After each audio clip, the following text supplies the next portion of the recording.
आप सबका यहाँ स्वागत।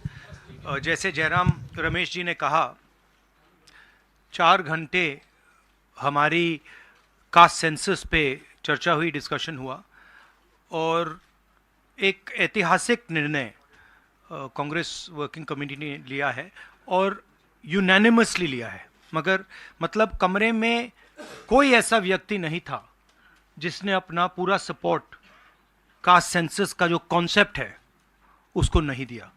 तो काफ़ी खुशी की बात है। हमारे यहाँ चीफ मिनिस्टर्स बैठे हैं। हमारे चीफ मिनिस्टर्स ने भी डिसीजन लिया है कि वो भी राजस्थान में, कर्नाटक में, छत्तीसगढ़ में, हिमाचल में कास्ट सेंसस को आगे बढ़ाएंगे। तो अंग्रेजी में बोल दूँ? इंग्लिश में।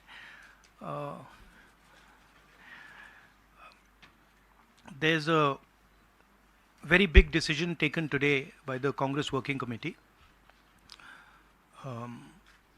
Unanimously, the Working Committee has supported the idea of a caste census in the country.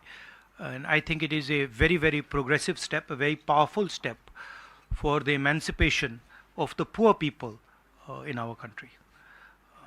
We've also our chief ministers are also believe that it's an important step for them to take. So our states are also considering this and actioning this this step. If you have any questions, please feel free to ask them. एक minute एक करके संजीव, एक minute please रुक जाइए। हाँ जी।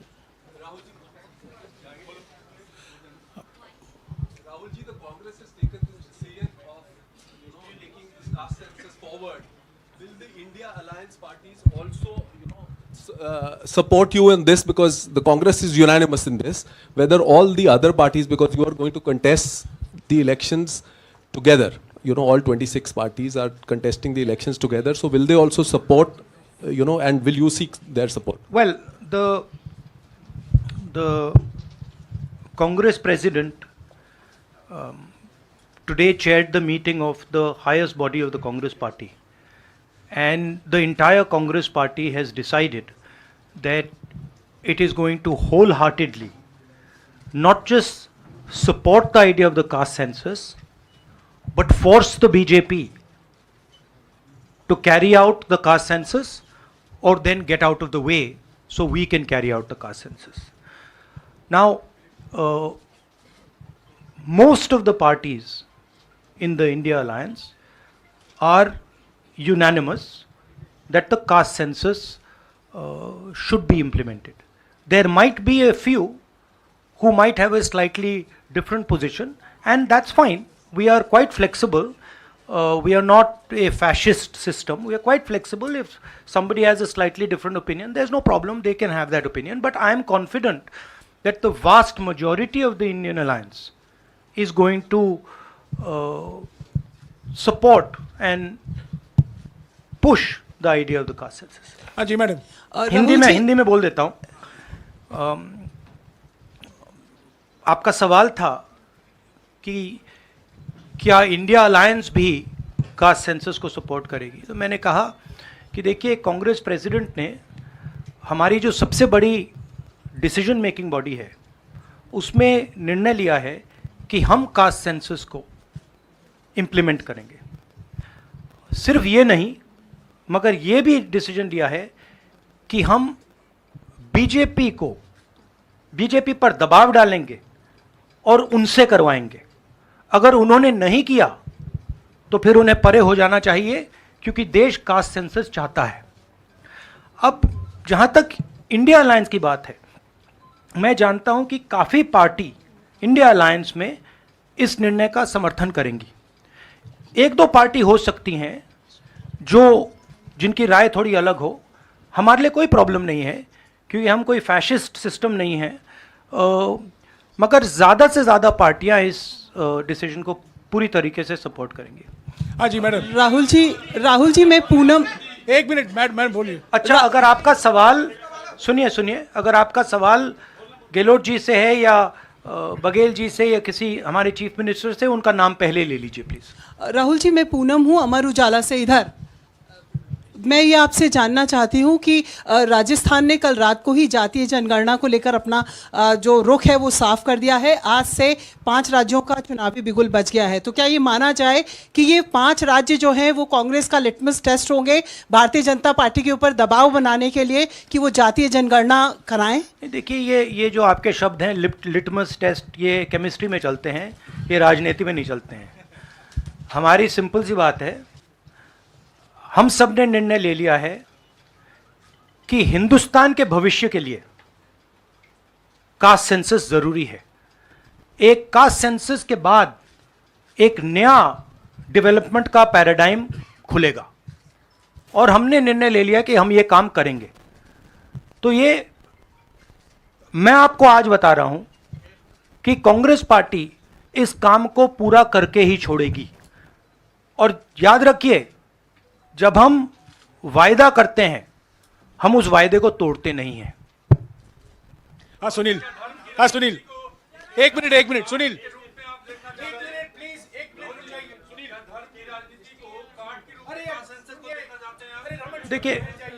देखिए नहीं, मैं इसका जवाब देता हूं। देखिए, ये कास्ट और धर्म की बात नहीं है, ये गरीबी की बात है। हिंदुस्तान के ओबीसी, हिंदुस्तान के दलित, हिंदुस्तान के आदिवासी और हिंदुस्तान के गरीब लोग, इनके लिए यह काम किया जा रहा है। आज क्या हो रहा है, 2 हिंदुस्तान बन रहे हैं, एक अदानी जी वाला और दूसरा सबका। कास्ट सेंसस साफ दिखा देगा कि हिंदुस्तान में लोग कितने हैं, कौन है, और हम वहां नहीं रुकेंगे। उसके बाद इकोनॉमिक सर्वे होगा तो हमें यह भी पता लग जाएगा कि कितने लोग हैं, धन किसके हाथ में है, धन कहां है, एसेट्स किसके हाथ में है। और फिर जैसे मैंने कहा, जो एक्सरे हमें, और मैं कहता हूं शायद इसमें मेरी भी गलती है, जो हमने पहले नहीं किया उसको अब हम पूरा करके दिखा देंगे, क्योंकि इस एक्सरे की जरूरत है। अगर हम नया पैराडाइम, नया डेवलपमेंट का पैराडाइम चाहते हैं जहां सबको न्याय मिले, उसके लिए हमें कास्ट सेंसस करना ही होगा। Sir, you've heard the Prime Minister in Hyderabad, give his counter to the caste census and about, the rights and what will happen to southern states and the various things. How do you view that? And also for the Karnataka Chief Minister, why doesn't he go ahead with the release of the caste census data? We are in discussions. We are very clear what our direction is. Those actions will be taken. I'll also let Siddaramaiah ji directly answer your question.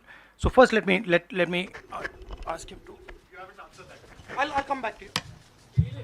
He's asking about caste census in Karnataka. Our previous government in Karnataka, that is, the government, our Congress government was there between 2013 and 2018. Normally he doesn't need a mic. In 2014 and 15, we have entrusted this caste census and socio-economic survey of all communities to Permanent Backward Class Commission, headed by one Kantraj, then chairman of the commission. By the time our term is over, the report was not ready. When coalition government was there in Karnataka after 2018, the caste census report was ready, but the coalition government's chief minister, Mr. Kumaraswamy, did not receive that report. Now the report is lying with the Permanent Backward Class Commission. I requested now the present chairman, Mr. Jaiprakash Hegde, to submit the report to the government. If he submits the report, he will definitely issue the report. With caste census and socio-economic survey of all communities particularly other backward communities. एक minute please. अरे एक minute रुक जाइए ना. जवाब दे रहे हैं. राहुल जी जवाब दे रहे हैं. On the Prime Minister's, the Prime Minister is making unconnected statements. What the caste census has to do with, representation of the South is very difficult to understand. Now, the problem is that the Prime Minister is incapable of doing the caste census. I'd like to point out something quite interesting. There are हमारे 4 chief ministers हैं. 4 में से 3 OBC वर्ग के हैं. BJP के 10 chief minister हैं, 1 OBC वर्ग के हैं, और वो भी कुछ ही दिन में चीफ मिनिस्टर नहीं रहेंगे. तो बात बहुत होती है ओबीसीज की, मगर नरेंद्र मोदी जी को यह बताना है कि ओबीसीज के लिए आपने किया क्या. मैंने पार्लियामेंट में उदाहरण दिया कि 90 अफसरों में से 3 अफसर ओबीसी वर्ग के हैं. नरेंद्र मोदी जी ने उसके बारे में कुछ नहीं बोला. उन्होंने यह भी नहीं बोला कि हां यह गलत है. उन्होंने बोला, एक शब्द नहीं बोला. मतलब उनके लिए यह एक्सेप्टेबल है कि हिंदुस्तान में जिनकी शायद 50% आबादी है अप्रोक्सीमेटली, उनका सरकार को चलाने में कोई भी हक ना हो. तो ये तो सच्चाई है, रियलिटी है. प्राइम मिनिस्टर सीधा कह दें कि हम कास्ट सेंसस का डेटा रिलीज कर देंगे. प्राइम मिनिस्टर सीधा कह दें कि अगला सेंसस कास्ट बेसिस पे होगा. वो कह ही नहीं सकते, क्योंकि प्राइम मिनिस्टर सचमुच में ओबीसी वर्ग के लिए काम नहीं करते हैं. प्राइम मिनिस्टर का काम ओबीसी वर्ग को डिस्ट्रैक्ट करने का, ओबीसी वर्ग के ध्यान को इधर उधर करने का है. जो सच्चाई है कि ओबीसी वर्ग, दलित वर्ग, आदिवासी वर्ग को कितनी भागीदारी मिल रही है, उससे डिस्ट्रैक्ट करने का पूरा सिस्टम बना रखा है आरएसएस ने और नरेंद्र मोदी जी ने. और नरेंद्र मोदी जी उनके मेन इंस्ट्रूमेंट है, मतलब सेंट्रल औजार हैं. उनका यही काम है कि भैया ओबीसी की भागीदारी ना हो, ध्यान इधर उधर जाता जाए. हाँ संजय. राहुल जी, प्राइम मिनिस्टर और बीजेपी का एलिगेशन है कि कांग्रेस कास्ट सेंसस को इसलिए ला के वो हिंदू कम्युनिटी के अंदर डिवीज़न पैदा करना चाह रही है. और ये राजस्थान में उन्होंने रैली में ये बात कही कि ये कास्ट सेंसस का मतलब कांग्रेस का एडवोकेसी का, राहुल गांधी का एडवोकेसी का यही लक्ष्य है. हमारा लक्ष्य, जैसे मैंने कहा, हमारा लक्ष्य है कि एक्सरे होना चाहिए. किसी को चोट लगती है, अस्पताल में पहला काम होता है, भैया देखिए एक्सरे कराते हैं, पता लगाते हैं क्या है, सच्चाई क्या है. हमें लग रहा है कि हिंदुस्तान में जो भागीदारी ओबीसी की होनी चाहिए, दलितों को होनी चाहिए, आदिवासियों की होनी चाहिए, हमें लगता है कि वो उनको नहीं मिल रही है. सस्पिशन है. अब हम सिर्फ ये कर रहे हैं कि हम एक्सरे कराना चाह रहे हैं, देखना चाह रहे हैं कि क्या ये सच्चाई है इसमें या नहीं. नरेंद्र मोदी एक्सरे कराने से क्यों डर रहे हैं? इसमें लोगों को बांटने की बात नहीं है. इसमें जो हक लोगों का है उनको देने की बात है. अब मुझे यह बात समझ नहीं आ रही कि हिंदुस्तान के जो प्रधानमंत्री हैं एक्सरे क्यों नहीं करा रहे हैं, एक्सरे करने से क्यों डर रहे हैं. और जहां भी जा रहे हैं आप नोटिस कीजिए, कहीं ना कहीं डिस्ट्रैक्ट करने की बात कर रहे हैं. कभी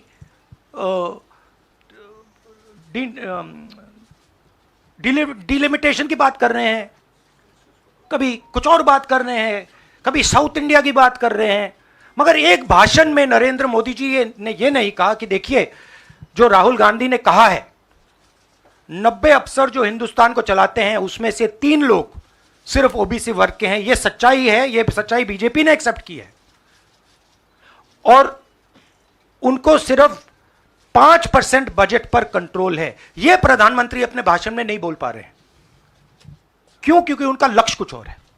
उनका लक्ष्य डिस्ट्रैक्शन का है, और आप देखना डिस्ट्रैक्शन करने के बहुत और तरीके निकालेंगे आने वाले समय में।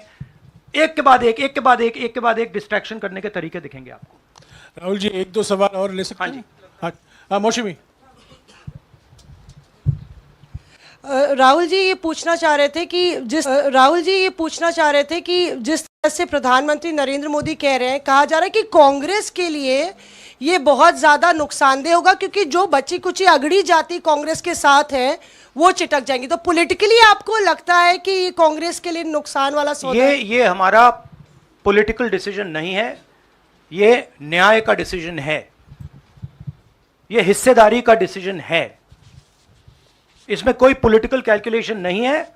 हम हिंदुस्तान का जो मैस है, जो 50, 60, 70, 80% हिंदुस्तान की जो आबादी है, उसकी हिस्सेदारी की बात कर रहे हैं, और वो हिस्सेदारी देकर ही हम रहेंगे।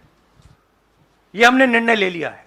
आप देख लेना, जैसे मैंने कोविड के बारे में बोला था, चाइना के बारे में बोला था, अब मैं बोल रहा हूं कास्ट सेंसस होगा, और हिंदुस्तान के गरीबों की जो हिस्सेदारी बनती है वो उनको मिलेगी, और वो काम कांग्रेस करके दिखाएगी। हाँ अजय। राहुल जी, आपने कास्ट सेंसस के बाद इकोनॉमिक सर्वे की बात कही है, वो क्या इकोनॉमिक सर्वे स्टेट में भी होगा क्या, कांग्रेस रूल स्टेट में? एक चीज़, और दूसरा, आपने पार्लियामेंट में कहा था कि आपके पास जो कास्ट सेंसस का डेटा है वो आप अनाउंस करेंगे अगर सरकार नहीं करती है तो। नहीं, तो मैंने ये नहीं बोला। करेंगे? देखिए हमारे पास कास्ट सेंसस का डेटा नहीं है, क्योंकि कास्ट सेंसस का डेटा हिंदुस्तान की सरकार के पास है। तो ये मैंने कभी नहीं बोला है। मैंने ये बोला कि हिंदुस्तान की सरकार के पास कास्ट सेंसस का डेटा है, हिंदुस्तान की सरकार को उस डेटा को रिलीज कर देना चाहिए, और अगर हिंदुस्तान की सरकार उस डेटा को नहीं रिलीज करेगी तो जब हमारी सरकार आएगी पहले दिन हम उस डेटा को रिलीज कर देंगे। हाँ रवि। सवाल, आपने जो इकोनॉमिक सर्वे की बात की, देखिए सवाल क्या है। सवाल यह है, पहला सवाल जो कास्ट सेंसस से क्लियर हो जाएगा, इस देश में कितनी आबादी किसकी है, ओबीसी की कितनी है, दलितों की कितनी है, आदिवासियों की कितनी है, बाकी लोगों की कितनी है, पहला सवाल। दूसरा सवाल, देश का जो धन है, देश के जो एसेट्स हैं,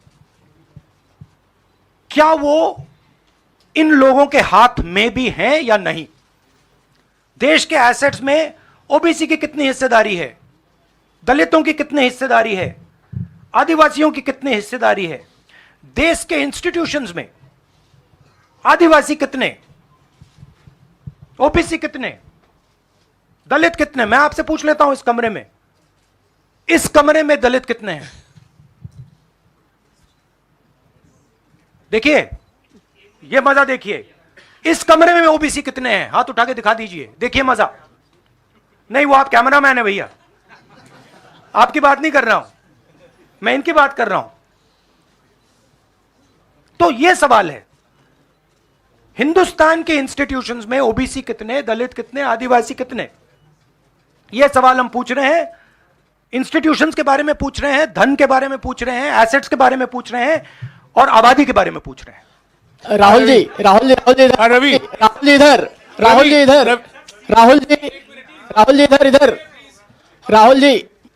राहुल जी मेरा सवाल, आपने कहा कि प्रधानमंत्री बार बार डिस्ट्रैक्ट करने की कोशिश करेंगे, उसी से जुड़ा सवाल है, क्योंकि प्रधानमंत्री बार बार ये कह रहे हैं कि आप विदेशी ताकतों से मिले हुए हैं और आप देश को तोड़ना चाहते हैं, ये प्रधानमंत्री आरोप लगा रहे हैं, इस पे क्या कहेंगे आप?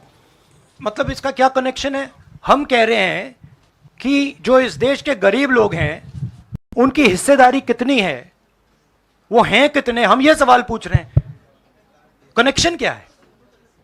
ये वही बात है डिस्ट्रैक्ट करने का, कि भैया उधर देखो, इधर देखो, उधर देखो। जैसे मैंने अभी आपसे पूछा, इस कमरे में ओबीसी कितने हैं, सब लोग इधर उधर देख रहे थे, एक भी हाथ नहीं दिखा मुझे। एक है, हाँ भैया, मेन ये है, ये मेन है। यहां पे ना एक आदिवासी है, ना एक दलित है, ना एक ओबीसी है, तो सवाल उठता है। अब मैं ये नहीं कह रहा हूं सवाल पूछना जरूरी है। मैं सिर्फ सवाल पूछ रहा हूं, उसके बाद डेटा के बाद क्या किया जाएगा उसके बारे में हमने अभी डिस्कशन नहीं किया, मगर हम एक ऐतिहासिक सवाल पूछ रहे हैं। हिस्सेदारी में ओबीसी वर्ग को कितना मिल रहा है, दलित वर्ग को कितना मिल रहा है, आदिवासी वर्ग को कितना मिल रहा है, बाकी लोगों को कितना मिल रहा है? यह हिस्टोरिकल सवाल है और इससे हिंदुस्तान की जो आगे आने वाले का जो इकोनॉमिक मॉडल होगा, पॉलिटिकल मॉडल होगा, इसी बेसिस पे बनेगा। मैंने आपसे कहा कि बीजेपी के 10 स्टेट्स हैं, एक उनका ओबीसी चीफ मिनिस्टर है, तो मध्य प्रदेश में उनकी सरकार जा रही है, राजस्थान में आ रही है, छत्तीसगढ़ में आ रही है, मध्य प्रदेश में जा रही है, तेलंगाना में उनकी जा रही है, हमारी आ रही है। नहीं, सीरियसली कहूं तो माहौल बहुत पॉजिटिव है और मैं चारों जो हमारे स्टेट्स हैं उनके बारे में कह सकता हूं। जो गहलोत जी ने हेल्थ केयर का स्ट्रक्चर जो बनाया है, शायद वो दुनिया में एक ऐतिहासिक हेल्थ केयर का सिस्टम राजस्थान की सरकार ने बनाया है।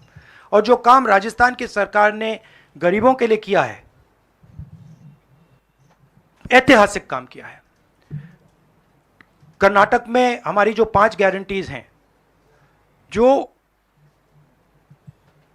सोशल प्रोटेक्शन की जो स्कीम्स हैं, वो अनमैच्ड है। आप किसी भी स्टेट में चले जाइए, आप पूछ लीजिए, आपको ऐसा सोशल प्रोटेक्शन का स्ट्रक्चर नहीं मिलेगा। छत्तीसगढ़ में जो किसानों के साथ हमारे चीफ मिनिस्टर ने किया, जो उनको धान के लिए दाम मिलता है, सबसे ज़्यादा मिलता है हिंदुस्तान में। जो कनेक्टिविटी उन्होंने बनाई है, जो हमारे छोटे छोटे डिस्ट्रिक्ट्स में मैन्युफैक्चरिंग यूनिट्स लगवाए हैं, जो ऐतिहासिक काम किया है। और अगर सुक्खू जी के बारे में समझना चाहते हैं तो जब हिमाचल को चोट लगी तो उनका रिस्पॉन्स जो था, जमीनी रिस्पॉन्स, लोगों के बीच में जाकर रिस्पॉन्स, वैसा रिस्पॉन्स शायद मैंने तो पहले नहीं देखा है। तो हमारी जो 4 सरकारें हैं अच्छा काम कर रही हैं। मुझे लगता है हम इन चुनाव में बहुत अच्छा करेंगे। मिजोरम में मैं अभी जा रहा हूँ, काफ़ी पॉजिटिव माहौल है और जनरली लोगों में गुस्सा है। 1-2 कारण हैं, बेरोजगारी, महंगाई और जो इनइक्वालिटी बढ़ती जा रही है कि अदानी जी जैसे लोग अमीर होते जा रहे हैं, देश के पूरे एसेट्स उनके हाथ पड़ रहे हैं, और किसान हैं, मजदूर हैं, वो गरीब होते जा रहे हैं। ये सबको दिख रहा है। तो इसीलिए हम प्रिपरेशन कर रहे हैं। कास्ट सेंसस हमारा फाउंडेशन है, मगर जो राजस्थान में इन्होंने हेल्थ केयर के लिए किया, वो हम नेशनल लेवल पे करने की सोच रहे हैं। जो किसानों के लिए ये कर रहे हैं, जो इनका सोशल सिक्योरिटी का स्ट्रक्चर है, वो हम इसको नेशनल लेवल पे इंप्लीमेंट करने की प्लानिंग कर रहे हैं। हमारी सोच है कि जो नरेंद्र मोदी जी और बीजेपी ने नफरत, हिंसा और डर का विजन दिया है, हम देश को मोहब्बत, रिस्पेक्ट और भागीदारी का विजन दें। और मुझे लग रहा है कि देश का जो मूड है वो बिल्कुल बदल चुका है। और ये बात अभी बीजेपी वालों को समझ नहीं आई है, मगर कुछ ही दिनों में उनको आस्ते आस्ते ये बात समझ आ जाएगी कि जो उन्होंने देश के साथ किया है, जो उन्होंने नफरत फैलाई है, जो उन्होंने इंस्टीट्यूशंस पर आक्रमण किया है, लोगों को डराया है, धमकाया है, नफरत फैलाई है, वो इस देश को अच्छा नहीं लगा है। तो ये मुझे लग रहा है। आप सबका बहुत बहुत धन्यवाद। नमस्कार।